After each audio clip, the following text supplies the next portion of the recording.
आज की इस वीडियो में हम बात करने वाले हैं एक्सेल पर पर्सनल बैंकिंग डाटा सेव करने के लिए जो प्रोग्राम बनाया गया है। आप यहाँ पे देख सकते हैं, स्क्रीन पर आपको दिखाई दे रहा होगा।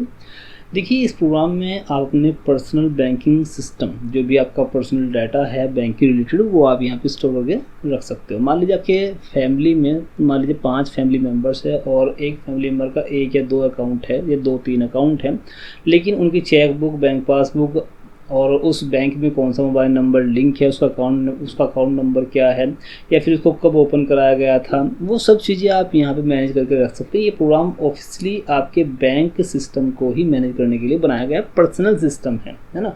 आपकी जो पर्सनल बैंकिंग सिस्टम है उसको आप यहाँ पे स्टोर करके रख सकते हो। कभी कभी हमसे जो हमारी पासबुक है, चेकबुक है, ATM चीज़ें गुम हो जाती है, तो ये यहाँ पे आप उनकी इमेजेस भी अपलोड करके रख सकते हो। दूसरी बात, यहाँ पे जो ये प्रोग्राम है, इसको सिंगल यूज़र नहीं बल्कि मल्टीपल यूज़र यहाँ पे इसका यूज़ कर सकते हैं। 2 टाइप के यहाँ पे यूज़र क्रिएट होते हैं, यूज़र और एडमिन। यूज़र ओनली यहाँ पे अपलोड किए गए, यहाँ पे सेव किए हुए डाटा को देख सकता है, उसमें कुछ मॉडिफिकेशन नहीं कर सकता, लेकिन एडमिन उसको व्यू करने के साथ साथ उसमें मॉडिफिकेशन भी कर सकता है।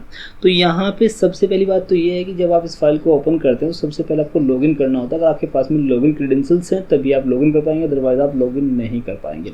अगर आप एडमिन हैं, एज ए एडमिन आपने इस फाइल को ओपन किया हुआ है, एज ए एडमिन आपने लॉगिन किया हुआ, तो आप यहाँ पे यूज़र भी क्रिएट कर सकते हैं। अदरवाइज अगर कोई यूज़र लॉगिन करेगा तो यहाँ पे यूज़र ऐड नहीं कर पाएगा, ठीक है। अगर आपको यूज़र नया ऐड करना तो आप यहाँ पे name, user name, password, user का टाइप क्या रहेगा वो करके आप यहाँ पे यूज़र ऐड कर सकते हो। इसी तरह कोई नया बैंक ऐड करना तो आप यहाँ पे बैंक भी ऐड कर सकते हो। बैंक का फीचर भी यहाँ पे दिया हुआ है। बाकी डाटा एंट्री यहाँ पे देखिए कैसे होती है। ये मैन इसका डाटा एंट्री फॉर्म है जहाँ पे हम डाटा की एंट्री करते हैं, ठीक है। यहाँ पे जो भी बैंक आप सिलेक्ट करेंगे उस बैंक का जो भी डिटेल रहेगा वो ऑटोमेटिकली यहाँ फैच होकर के आ जाएगा, क्योंकि जब हम बैंक ऐड करते हैं उस टाइम पर ये सभी चीज़ें वहाँ पे पूछी जाती है और वहीं से ये फैच करता है। उसके बाद आपने ये अकाउंट जो आप एंट्री कर रहे हैं, ये अकाउंट आपने कब ओपन कराया है, सिंगल है, जॉइंट है, वो सिलेक्ट करेंगे। उसके बाद यहाँ पे अकाउंट नंबर क्या है, इस अकाउंट में आपका मोबाइल नंबर कौन सा रजिस्टर्ड है, ईमेल आईडी कौन सी है, बाकी डिस्क्रिप्शन यहाँ पे लिख सकते हो। ATM पिन क्या है, नेट बैंकिंग है या नहीं है, वो आप यहाँ पे सिलेक्ट कर सकते हो। नेट बैंकिंग रहेगी तो आप यहाँ देखेंगे यूज़र नेम और पासवर्ड आ जाएगा।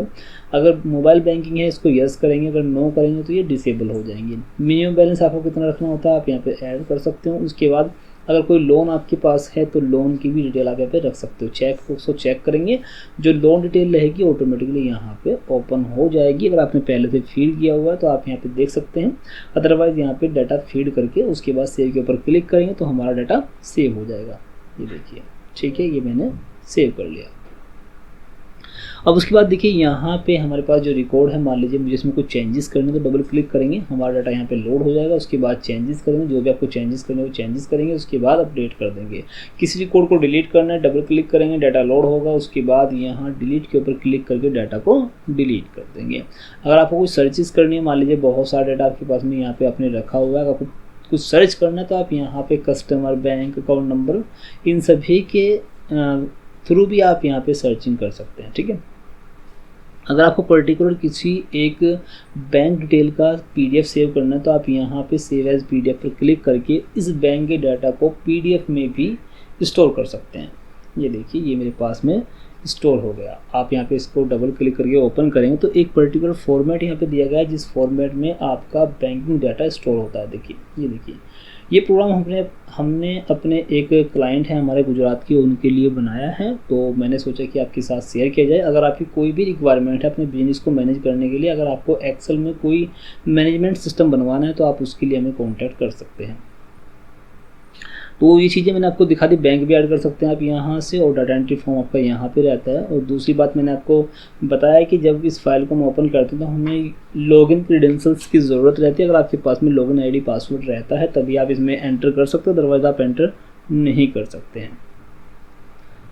तो इस तरीके से इस टूल का यूज़ करके आप अपने डाटा को मैनेज कर सकते हैं। आप अपने जो बैंकिंग सिस्टम है, आपका बैंकिंग डाटा है, उसको यहाँ पे स्टोर करके रख सकते हैं। अब मान लीजिए पर्टिकुलर एक बैंक का मुझे डॉक्यूमेंट देखना है, आपने मान लीजिए इस बैंक डिटेल में आपने अगर अपना पासबुक, आपका सिग्नेचर, वो चीज़ें अपलोड की हुई है तो आप यहाँ पे उनको भी देख सकते हैं। मान लीजिए मुझे सिग्नेचर यहाँ पे अपलोड करने हैं कि मैंने इस बैंक अकाउंट में क्या सिग्नेचर रखे, तो आप यहाँ पे सिलेक्ट करेंगे, आपका सिग्नेचर यहाँ पे अपलोड हो जाएगा। आपका जो भी सिग्नेचर इमेज रहेगी उसको सिलेक्ट कर लेना है।